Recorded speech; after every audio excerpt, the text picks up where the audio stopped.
be. My name is Dan Corey, and I lead STV's Mobility Technologies team. STV has 3 offices here in Colorado, one here in Denver, one in Colorado Springs, and one in Fort Collins. And I've had the opportunity throughout my almost 30-year career to work with and deploy technology solutions and digital solutions. And digital solutions could be anything. This panel is going to continue on from what we just had in the previous panel on a different spin. We've got 4 people from the public side that are going to talk about their experiences right now.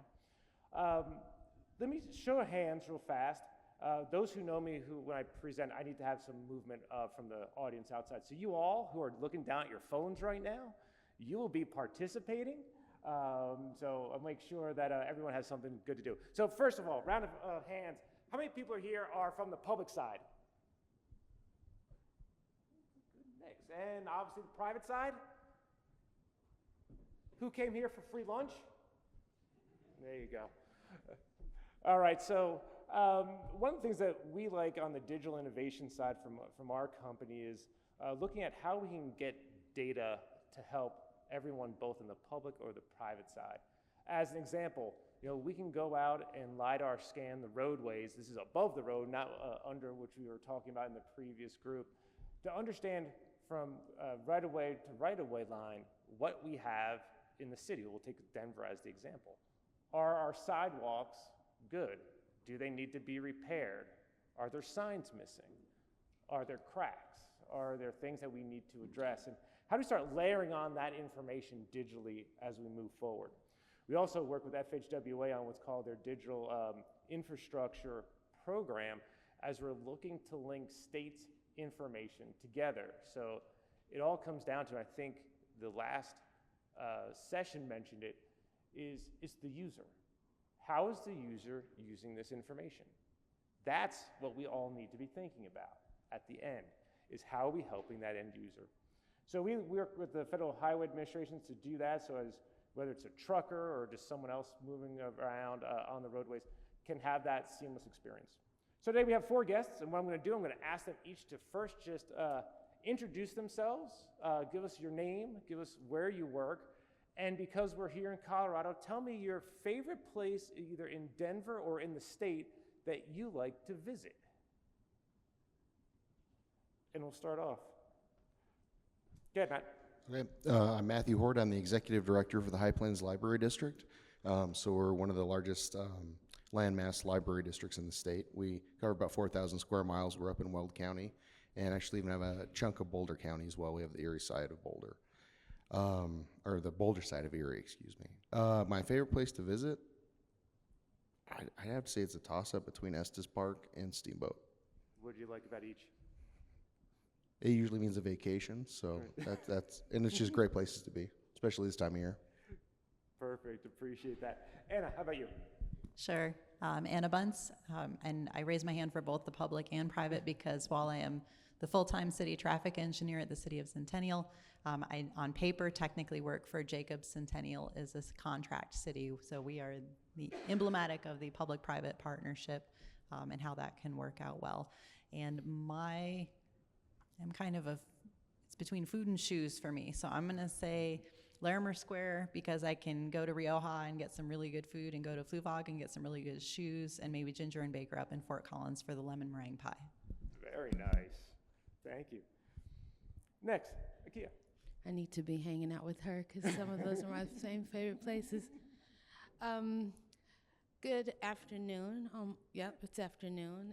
My name's Akia Sims, and I operate in the oil and gas, water, and utility space as an energy contract administrator, focusing mostly on like utility finance, and I like to also focus on energy equity and how we can, be more equitable as we deliver energy solutions.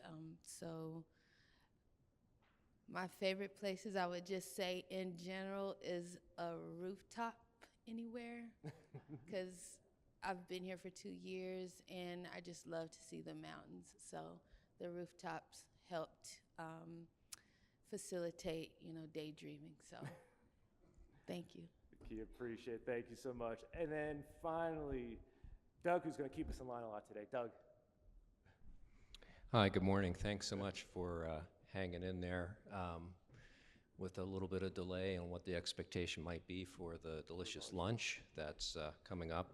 I work for the Colorado State Patrol, and on behalf of the 800 sworn law enforcement members that are risking their lives every day, we really appreciate all the infrastructure and the roadways here in Colorado and all the professionals in the public and the private sector that make those safe and continue to improve.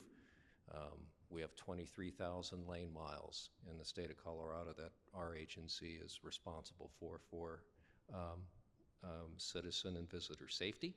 And my role is I lead the Enterprise Project Management Office at the State Patrol. And someone might ask, well, do you have projects? What project would you have besides maybe giving people tickets or arresting people and things? But we had a pretty big digital transformation not too long ago with 900 body-worn cameras that went out on officers across the state in 2023 early.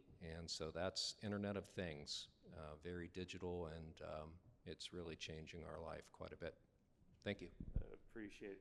And by the way, that's Doug Oates, O-A-T-E-S. And if you do get pulled over, can we use your name, Doug, or no? I'm just an old, bald civilian. It probably won't get you too far. Thank you. Let me ask the audience a question here. How many people have implemented digital solutions in their companies, agencies? And now that's a very, very broad term I'm throwing out, so I'm hoping to see a lot of hands. How many people have implemented digital solutions? How smooth have they gone? There's no hands up. Exactly, a lot of this. How many people would do it differently? And how about with governance? How many people looked at governance first before they put out a digital solution? One. Nicely done. All right, so today we're going to have each of the four folks here just talk a little bit about one of their key digital innovations that they're doing. And we'll go right down the line. Matt, we'll start with you. And, for me, I think for a lot of us, the role of the library has changed over time. I was joking here with some of my colleagues saying, no, we have to keep the catalog card system, and that's it. Can you talk to us about how the library has changed and how you had to change the public needs for the digital innovations? Sure. Yeah, the library has changed a lot, and it's probably really weird to have someone from the library here at Info Day today. Everyone's probably like, why is this bald guy up here? Has anyone gone? What's the last time has someone gone to a library in the last week? That's awesome. Okay, very cool. That's awesome. Awesome. Well, if you ever have a chance, or if you're ever up in Greeley and you have a chance to, I would encourage you to come to our newest library that we just opened up about a year ago.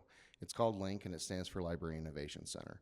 So I started with the district about 6 years ago, and it was interesting. Throughout my whole career, we've always heard libraries are going to go away. I remember when public computers came out, this is the death nail. When ebooks started, same thing. So when we came out and we started doing a strategic plan to try to determine what we're going to do for this new building, what we heard really loud and clear was the need for skills-based development, especially in the rural areas that don't always have access to things. So what we actually did with this new project was create kind of a Frankenstein of a building. It's a public library. It also has a fully up-to-date makerspace with UV printers, 3D printers, laser cutters. We're going to get a sublimation machine in pretty soon. We also have a fully functioning wood shop, a fully functioning green screen recording studio, and then also, I don't call it a children's museum, but it's been dubbed that way, so hands-on children's exhibits as well. So it's really changed the view of what libraries are, and I think for information, everyone always thinks of libraries and books, but information can be passed on so many different ways. The nice thing about technology, and then I'll be quiet after this, using the Internet of Things and things like OpenPath, we can actually expand a lot of the services that we have. So we have that big library in Greeley. We're also working on a small, about 1,000 square foot facility up in Grover. And if anyone knows where Grover's at, it's pretty close to the Wyoming border. But we can actually extend the hours and don't always have to have staff there and have more self-service models because we can unlock the doors or provide access just through library cards due to the new technologies and the Internet of Things, just like Doug mentioned. Perfect. And what we'll do later on too, again, want to have questions from the audience, but also we'll talk about, similar to the session before us, that's not me, I hope, the session before us about challenges. So again, the panelists will be doing that. Again, to make sure everyone's awake and alive, I want everyone to look up and smile real fast. This will go online. And a show of your bosses, making sure that you're here doing things. Appreciate that. And let's go over to Anna. Talk a little bit about the city of Centennial and the work that you all are doing, because you had a great one that I was geeking out with you over the other day.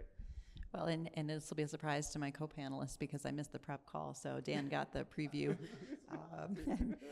But no, and I was here last year and talked about some pilots then, so I'm going to do my best to remember what I talked about last year and not talk about that today. So if you were here last year and any of this sounds familiar, I'm very sorry, but I have clearly forgotten that. So we, in the intelligent transportation systems and smart community space, we're doing a number of things in Centennial. We're proud members, founding members of the Colorado Smart Cities Alliance, along with, I think, some other folks here in the room. But I have a distributed acoustic sensing pilot for fiber damage prevention that I talked a lot more about last year that I'm not going to talk about now, but if anyone wants to know about it, feel free. And we have also an automated asset management pilot that Greeley has been using the same thing, and so we really appreciate our ability to coordinate with them on lessons learned for that. We hope to pay that back as they migrate their database system, so it's a give and take thing. But the one that we had anticipated last year but wasn't up and running and has now been up and running for 6 to 8 months is actually a predictive analytics software that dashboard. So at our traffic signals and our signalized intersections, we have a lot of cases of video detection that provides information to the traffic signal controller for operation of the signal itself, vehicle demand, other types of demand. And so this particular product layers onto anybody's stuff. It's device agnostic and provides us with information about red light running, near misses, that sort of thing, because fortunately we are lucky enough to not have significant crash patterns.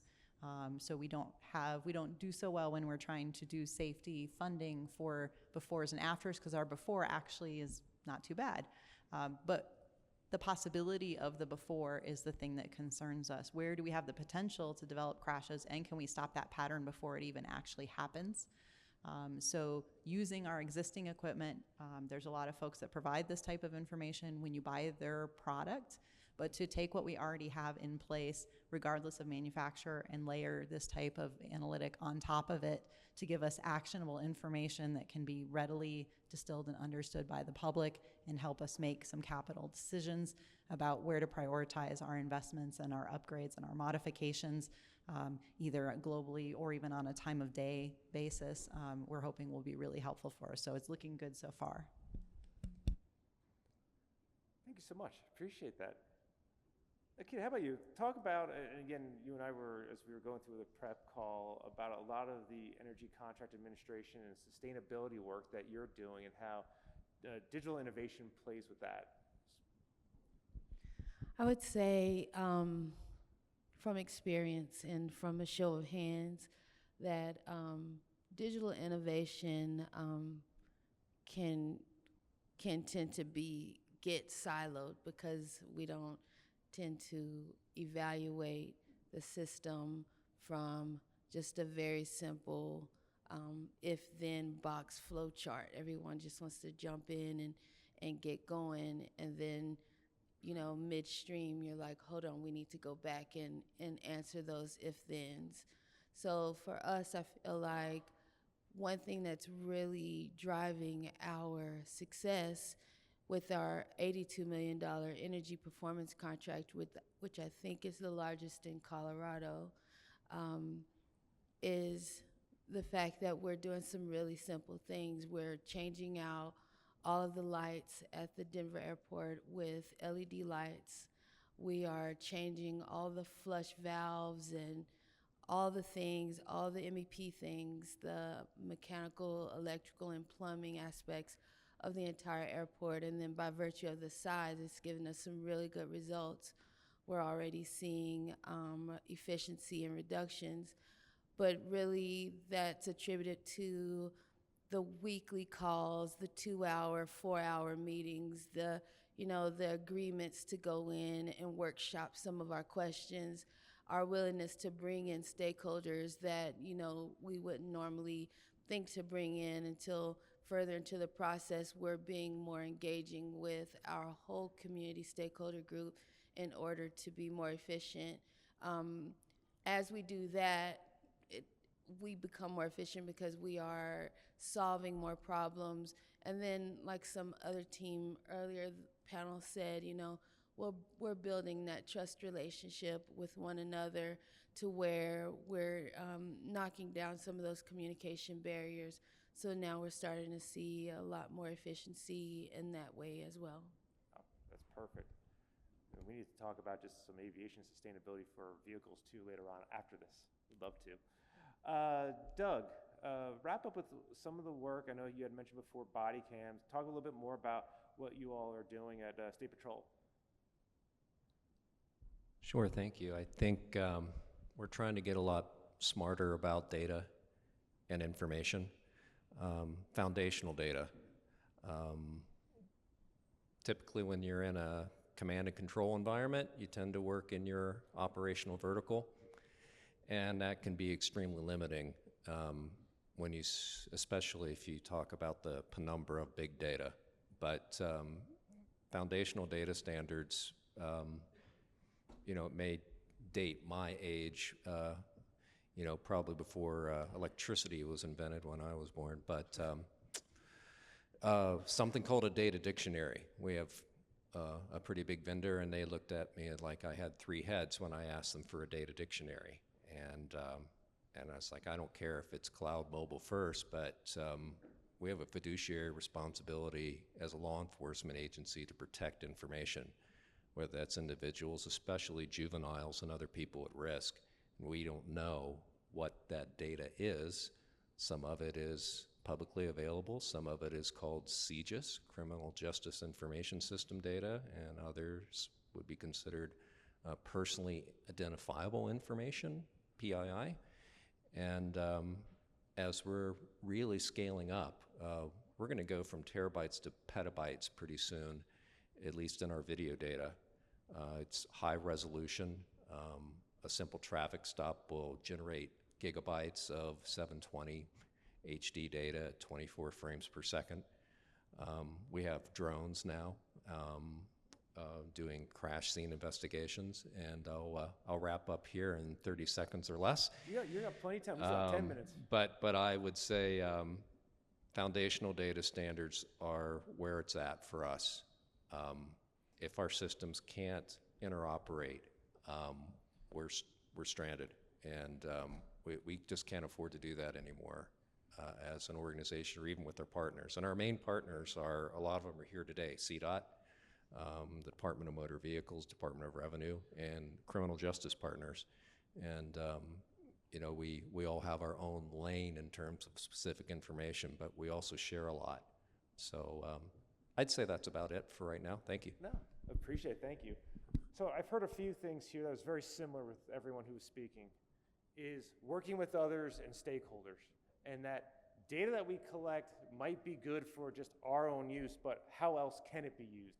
What other stakeholders should we have available that should be part of the process? And again, not trying to overly expand a project, but how do we create that platform that could ingest other data sets to help out others?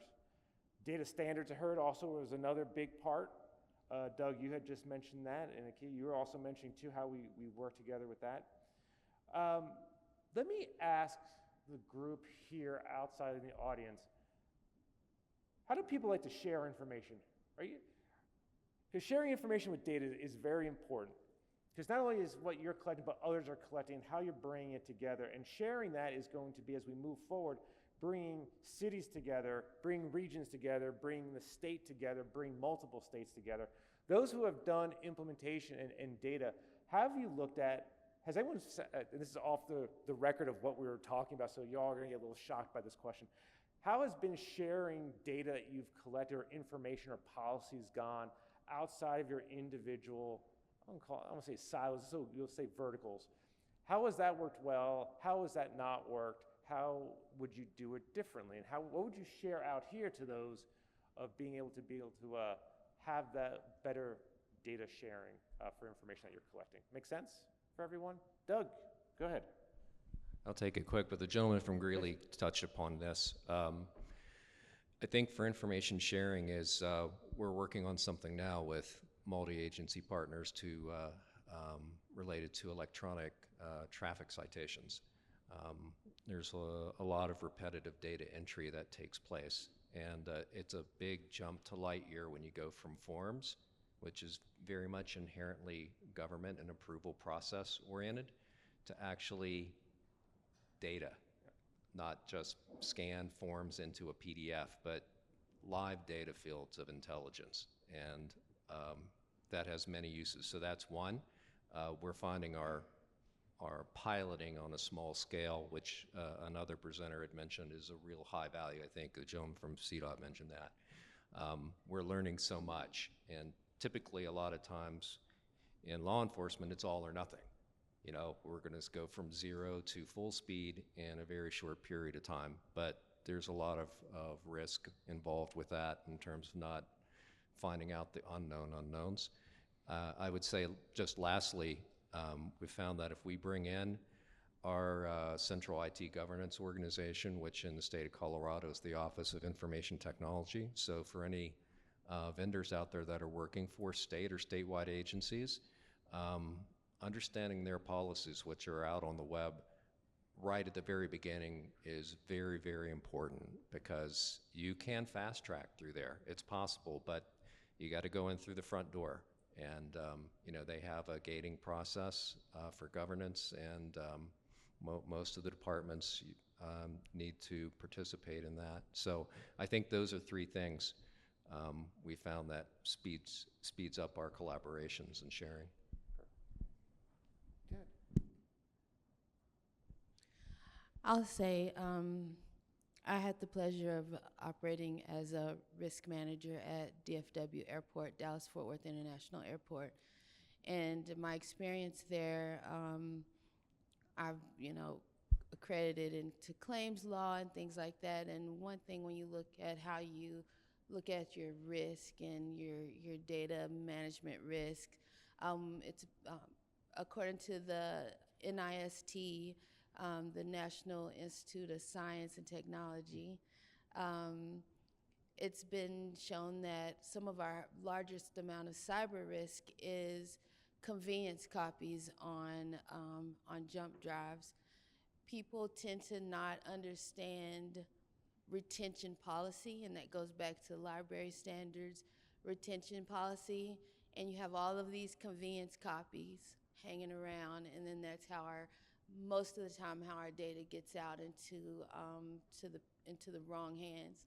I think another thing that we also know in the risk management and legal fields are ignorance isn't a defense. So just to say I didn't know is not good enough. So you try not to make mistakes in ways that can implicate your organization or even yourself from a civil perspective.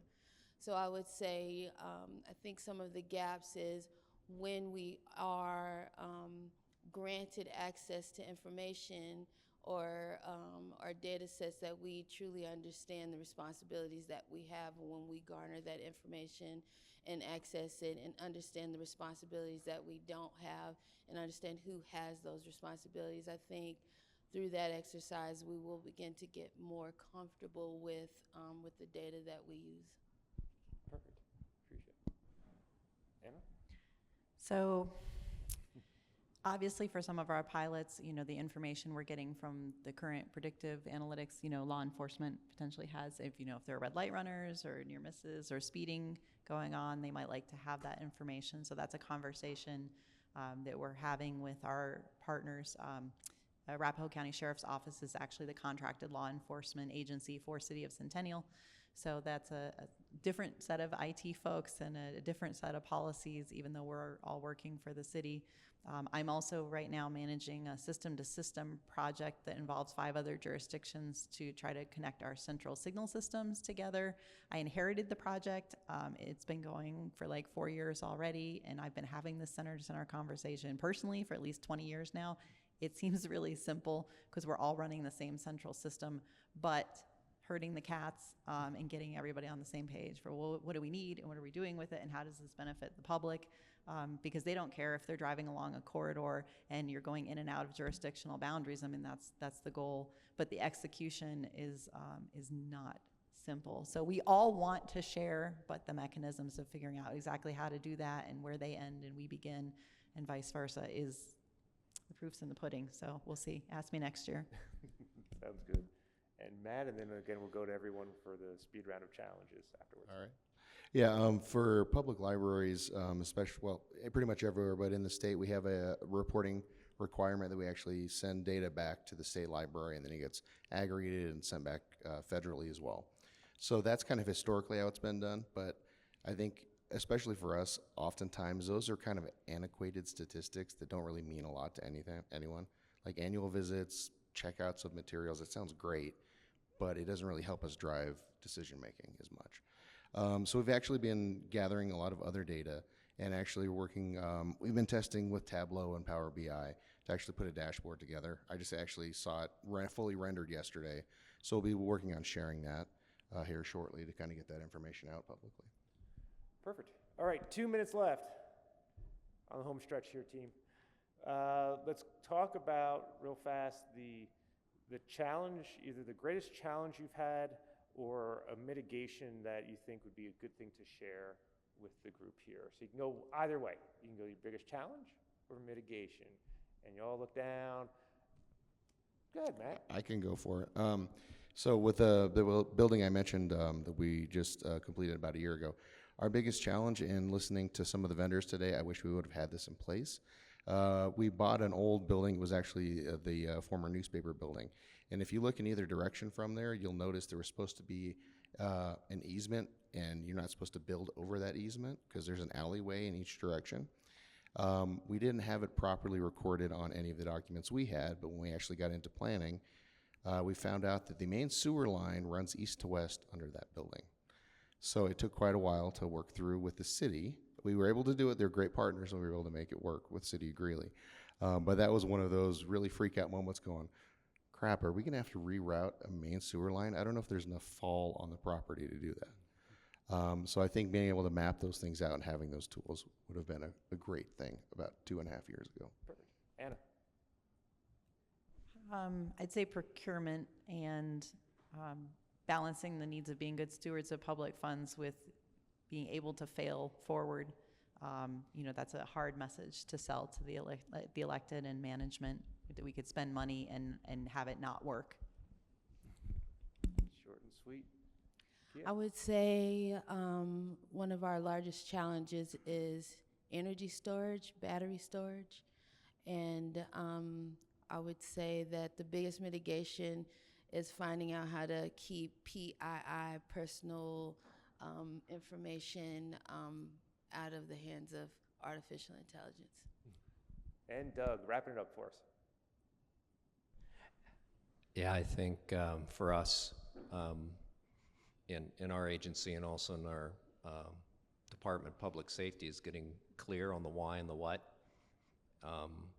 There's always a new helicopter or something else that looks like the great thing to do, but to really get people harmonized on the why and what why we're doing something, and as we've kind of talked about interoperability and data and being a digital transformation, that's a big and why and what for us. So trying to get clear. Awesome. Thank you. Well, thank you all. Round of applause for the panel here.